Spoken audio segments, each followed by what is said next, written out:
Hello there, you're watching Sports Tonight Live, the home of opinionated, passionate but intelligent sporting debate. Coming up, the best bits of the week. Whatever you think of them, make sure you get in touch with your views at any time on Twitter, @SportsTonightTV. Bye for now. Bradford are the most successful English professional club in recent times when it comes to penalty shooters. They've won, I think, 8 in a row. Let's go and well, they were Laurel and Hardy, and now they're the Three Stooges. Together again. What, Chris, was the stat then about Bradford? Was it 8 in a row? 8 in a row, Ian, and 3 actually this season. I'm just checking the stats. They beat Hartlepool in the Johnson's Paint Trophy. They beat Wigan in the League Cup and Northampton in the FA Cup. There's a broader picture there. I'd love to be a goalkeeper in these because you just cannot lose. That goal will look a little bit smaller, and he's 6'5". Talk us through it, Ken. Right, it's Bradford's about to take a penalty. Come on. Oh no! Oh, 1-0 Bradford. Got Cavola. Cavola is going to take up. Cavola is going to take a penalty. He's a World Cup winner, European Cup winner. He's got experience. Played for Malaga in the Champions League. He's a dead ball expert. He'll miss. Cavola.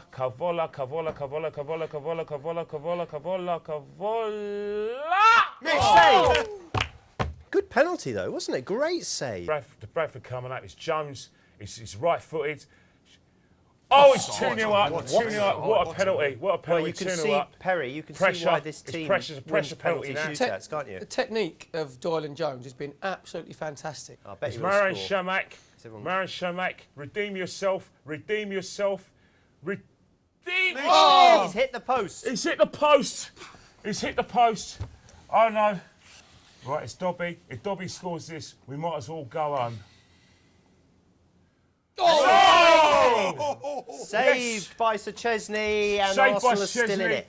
The saviour of English football, Jack Wilshere of Stevenage. What are you going to do? Yes, you're going to put it the wrong way. That's just someone who's very sure of his technique. 1-6 Bradford, 7-2 Arsenal, but this is the penalty for me. If they score it, I think they win. If they miss it, game on. Okay, it's game on, but it doesn't look confident. It's a confident run-up. Is he going to shoot? Oh, he's put it the wrong way. It's a penalty, that was Connell. That's a substitute. Connell. The substitute has come on. Substitute. And scored. So Bradford, well, if Arsenal miss this, it's all over.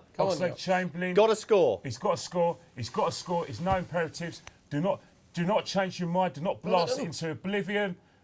Yes. He scored. They will knock Arsenal out of the cup. Kenny. Chesney, be a hero. This is your chance. This is your chance to sign. Remember, this is your chance of redemption. You cost us the League Cup in 2011. You and your sidekick, Koscielny. You owe us one there, mate. This is your chance to shine. Don't pressure, son. Oh! Saved it! Yes! Yes! Yes! Yes! Now come on now. This is. Oh, it's unbelievable! Bad penalty. It's Thomas from Ireland. It's Thomas from Ireland to keep Arsenal in the competition. Tom, got to score. You've got to score. If he Please doesn't, do not Stuart Pearce on me in Italian 90. Like I said, shoot. Do not change your mind. He missed it! He's hit the post. Oh no! Oh no! Bradford are through. Oh my God! Oh no! Oh no! How on earth? Oh no! Oh no! Please, this is humiliating. Oh, this Kenny. is humiliating. This is humiliating. 2 penalties out of 5. Oh, I can't show my face again at work. I'm finished. I'm finished. Oh, I'm finished. Oh God, this is unbelievable. It's unbelievable. This team has been humiliating me for the last 7 years, and now, it's unbelievable. I don't know what to say. This is just like, it's where were you when Arsenal went out the cup with Bradford City? At Sports Tonight TV at Warren Street. Is this their worst ever defeat under this Wenger? is Armageddon. Yeah, I said I think it is. We talked about the 8-2, didn't we, against Manchester United, but no Arsenal fan would expect to win that game because of the side that went out. This was a strong enough side to beat Bradford. Sometimes you just say, Bradford, they deserved it. They put all their effort and endeavour in. And it's amazing where you talk about pressure. The 2 players for Arsenal, Wilshere and Oxlade-Chamberlain, were very confident in their own technique, didn't buckle. Shamak hit his well enough but missed. But Vermaelen actually scuffed the side of the ball. And all of that is just pressure. You can't replicate that situation. Do you know what? I want to have the feeling that the final Bradford penalty taker had, I've forgotten his name, was it Jones. The one he missed. The last one who just dribbled it to the goalkeeper. Yeah. Whoever he is, Jones. that's the feeling I want. That sort of excitement, but it's tempered with relief, because you don't look like a prat. We mustn't just talk about the failings of Arsenal, if that indeed was the case. We have to talk about how well Bradford City played last night. And although he was on the substitutes bench last night, Ricky Ravenhill is the captain of the Bradford team. He's the club captain. I'm delighted to say he's on the line now. Hello, Ricky. Hello. Hi, can you hear us all right? Yeah, just about, yeah. Brilliant. So what was that night like for you? Yeah, it was unbelievable. It's one of those one-off nights that you obviously dream about playing in, and it came around for Bradford last night, and I think all the players and fans and everyone associated with the club had a great night. When Arsenal equalised, did you think, well, our chance is gone now? You sort of thought that was the way it was going to go. Obviously, we hung on, and we played well to start, and then hung on, and when they got the equaliser, you thought maybe they're going to turn the screw here, but fair play to the lads. We dug in. We did exactly what we carried on, what we started the game doing, and I thought we thoroughly deserved the draw. What's the secret to your penalty success? I think it's just a matter of being brave enough to stand up there and not being scared to miss. I think if you think about it too much and start changing your mind, you just got to step up there and go and take the penalty, and what will be, and that's the attitude we have towards it, and it's paid off for us. It's amazing. You have 9 penalty shootout successes in a row, the most successful in English football. And more good news today, because you've been reinstated into the FA Cup. You're going to play Brentford. Yeah, so the quadruple's still on. Fabrizio Collicini got 3 games, a ban for not kicking Suarez.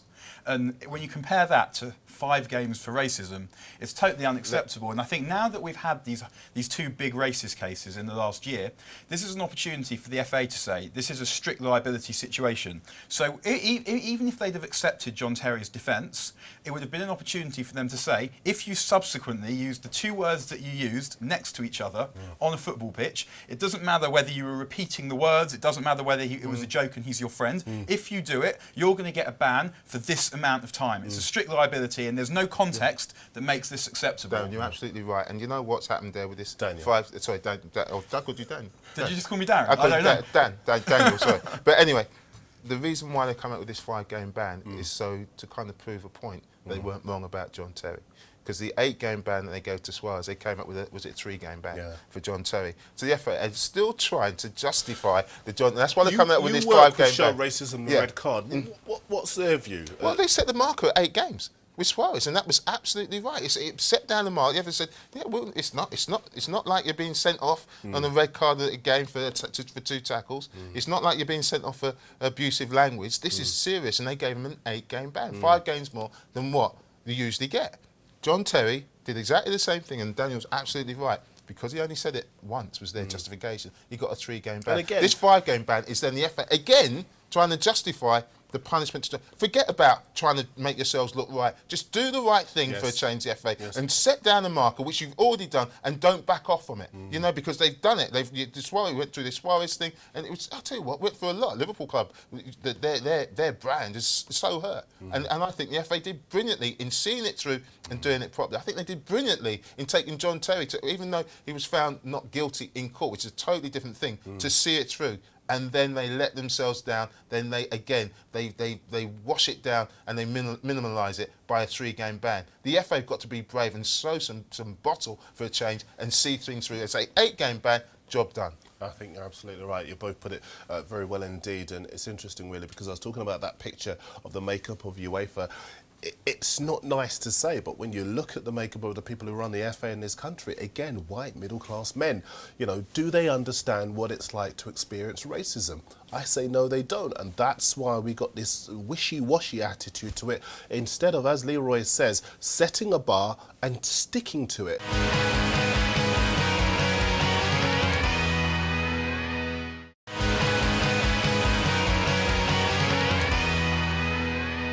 What we're talking about is the biggest story that's come out for today, and it is, of course, the violence that marred the Copa Sudamericana fixture between Sao Paulo and El Tigre, with the Argentinians extremely angry about that. Did you see any of the scenes? I saw the pictures. Just incredible to see that. Do you think there's any embellishment there? I think it's impossible to know exactly what happened. I don't even think a lot of people who were in the stadium have any idea. I don't even know if all the officials know. Yeah, exactly what has happened. But luckily we are joined by John Cottrell, renowned broadcaster and writer. Hello, John, how are you? I'm fine, thanks. How are you? I'm very well, thank you. But now you're in Brazil, you can tell us a little bit more about this, because I'm flabbergasted that something like this can happen. Honestly, like, you know, they were 2-0 up. We know that the Sao Paulo were. When they came out, I understand that, or at least I read that the Sao Paulo president came out and said the best thing about it was that the Argentines were cowering in their dressing room. I'm not really sure whether that's perhaps the right thing to say. What's going on? Well, the Sao Paulo president did say something like that at half-time. Let's just recap where we are. It's the final second leg of the Sul-Americana, as it's called here in Brazil. 0-0 from the first leg away in Boca Juniors Stadium, which is not home to Tigre, but they played there. 2-0 at half-time to Sao Paulo. Lucas Moura Osvaldo scored. And then as the players went off, just before the players went off, Lucas Moura was elbowed in the face by a guy called Obran. And the referee didn't take any action. And then as they were walking off towards the tunnel, Lucas Moura pulled out kind of a cotton bud full of blood, showed this Argentine player, you know, this is what you did to me, this is all the blood. And then it kicked off, the big fight kicked off. Before they entered the tunnel, 2 players were sent off, Paulo Miranda and Gias for Tigre. And then apparently, this is where it gets a bit, you know, we don't know exactly what happened here, but both sets of players went into a tunnel. Now, I've heard different reports. One report is the big fight between both sets of players, and the police and Sao Paulo security people stepped in. And apparently at the time, a gun was flashed into the chest of the Argentine keeper, and security people, Sao Paulo security people got involved, and they were beating the Argentine players. This is what the Argentines are saying. Now, there's signs of blood in the changing rooms. Not a huge amount, but there's just scrapes of blood on the wall. The Argentines refused to come out for the second half. They stayed there for 30 minutes, around 30 minutes, and in the end, the referee decided to abandon the match and give Sao Paulo the title. Oh my goodness. Okay, so basically, according to what El Tigre have come out and said, is that they were hit by security guards. Like you said, there was a flash of a gun. It all seems to be something out of a movie that would star Al Pacino. I can't help but think there's either some exaggeration to it or something, because I can't believe that Sao Paulo would have let this happen, or that the Brazilian authorities would go in there and pummel the Argentines. Well, you know, it is Brazil, it is South America, so things do tend to get exaggerated. A couple of years ago, there was a game between Sao Paulo and Palmeiras where apparently some kind of gas pellets was put into the Palmeiras changing room at half-time. So that's happened here in this very stadium. And back in 2000, Vasco played São Caetano in the final of the João Havelange, which was the Brasileirão of the year, and there was a big altercation on one of the stands. One of the stands broke. The game was abandoned. Vasco thought they got the title, but in the end, the game was replayed once again, and Vasco won it with Romario. But you know, it's not usual for this kind of thing to happen. The gun incident is a little strange because even though the police here in Brazil carry guns, of course, they carry a lot of automatic weapons as well, they're not allowed to use them in any way, shape or form inside the stadium. I'm not even sure they carry them inside the stadium. So if a gun came out, then it would have been the Sao Paulo security people. But I'd be very surprised if they were carrying weapons. And if they were, I don't think it would be legit. John, this might all have been kind of forgotten now and definitely been overshadowed, but what happened in the game? Was Sao Paulo completely dominant? They were always going to win this one, I think. After drawing 0-0 away, Osvaldo scored, Lucas Moura scored, and that was it. 2-0 at half-time. Sao Paulo were on the way. Probably the Argentines were in for a bit of a hiding because they're not really a big side. They made it to the Sul-Americana here, so, you know, all credit to them, but they're not a massive name even in Argentina. And now they are facing perhaps a 3-year ban from any kind of international competition, as well as a hefty fine. But they will appeal, and I'm certain they will appeal. They went to the local police after the game. They stayed in the changing room for 3 hours. They went to the local police, they filed a report, And now I think it's going to be in the hands of CONMEBOL, who organise these tournaments here. But the first half, you know, it was a decent first half. It was all Sao Paulo. Tigre didn't really create any chances, and Sao Paulo were probably going to win, I think. Although in the first leg, Tigre were much better in the second half. So, you know, we never know what may have happened here. Okay, and just a last one now. Lucas Moura is obviously going to be off to PSG. Was this the last match for him? It was the last match. It's the first time he's actually won a tournament, and it was a really, really over-the-top send-off for Lucas Moura, who, to be honest, has done nothing at Sao Paulo. He hasn't done a thing at Sao Paulo. You know, the thing is... So it's a waste of money. The price PSG paid is hugely inflated. Maybe he'll get the money's worth, but he's not worth that amount of money, no way. And when these offers from Manchester United came in and PSG came in, the majority of the Sao Paulo fans wanted Sao Paulo to sell him for that kind of price, because everyone here in Brazil knows he's not worth that kind of money. It's a ridiculous amount of money. You know what? And then suddenly, you know, the guy he's done 2 years and a bit. This is the first thing he's won, if he's won it, of course.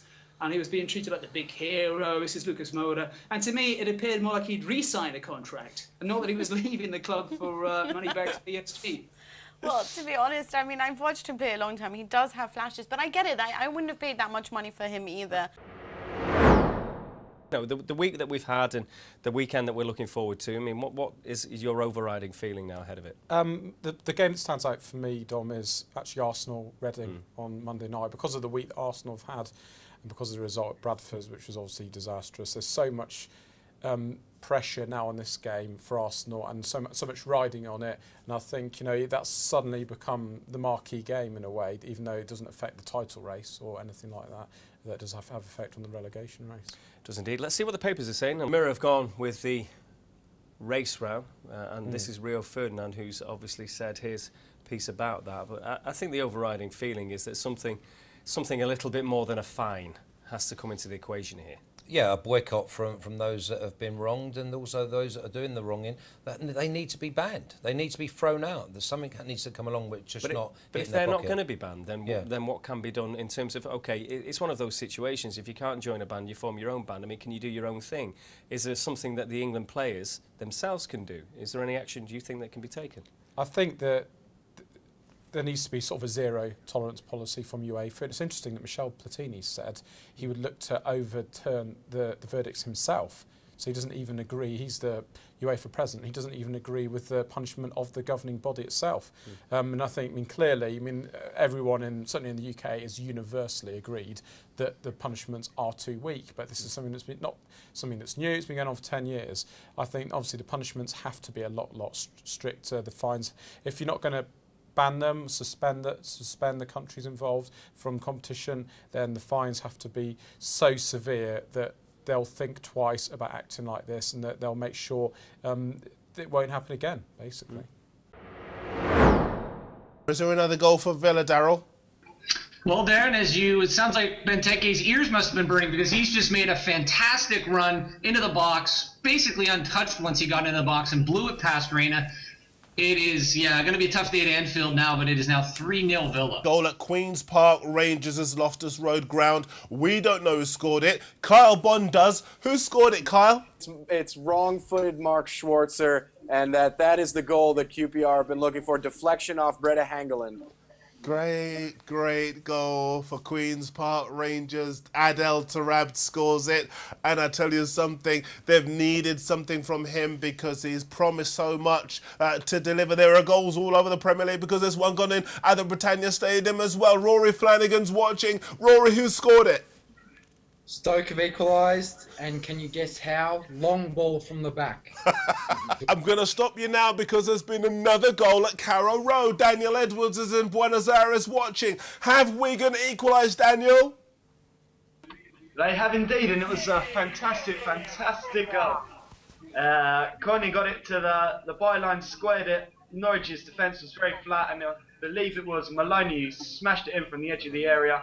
1-0 Wigan, and it comes against the runner play a bit, but I don't think they mind too much. Incredible day in the Premier League. Every single team scored in the Premier League. Actually, both teams are scoring every single game. If you're lucky enough to back that, you've probably got around about 66 to 1 for your money for every team to score. I think it's one of the first times that's happened this season. That Brett is always very popular bookie, so I reckon it's been a bit of a painful afternoon for the British bookmakers with that involved. Manchester United winning, obviously bad result when happens, but they would have got the monies back from that team again. Liverpool, they've been the bookies' pals for the last 2 seasons, and the Bunters have been let down again. On reflection on the matches today, Manchester United still remain odds on for the Premier League title. They're 1-2 to lift the Premier League with their 20th championship. Manchester City 2-1. It is a 2-runner race. It's 14-1 by them in Chelsea. Chelsea would have to buy big, but the gap is forming at the top. At the other end of the table, the relegation markets, big movers on that. Sunderland into 3-1 from 5-1. Newcastle 33-1 3 weeks ago. Now 10-1 for relegation. Reading are the favourites at 1-4. QPR, despite their win, are still 4-5 to go down. Southampton 11-10 in that. In the sack race, the big movers on the day. Martin O'Neill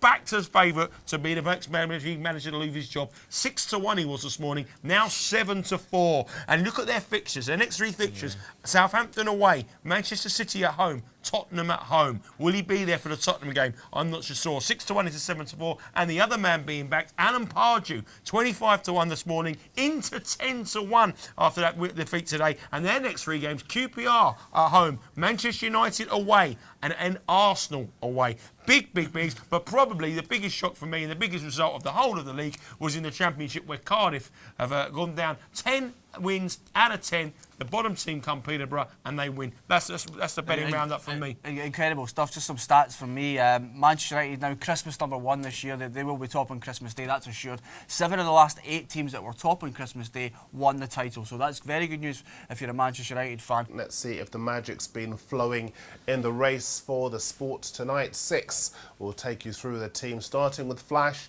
in the studio beside me. Here we go. Yeah, 33% for myself. Obviously, the Man United Sunderland game. And I've got the Queen's Park Rangers at Fulham. Very unlucky with Everton. Thought Wigan might get something. Blackpool, they said they had a few suspensions. They must be appealing them because they had a full strength side out. So for me, 2 out of 6. Weren't a good day, but not disappointed at all. Why not?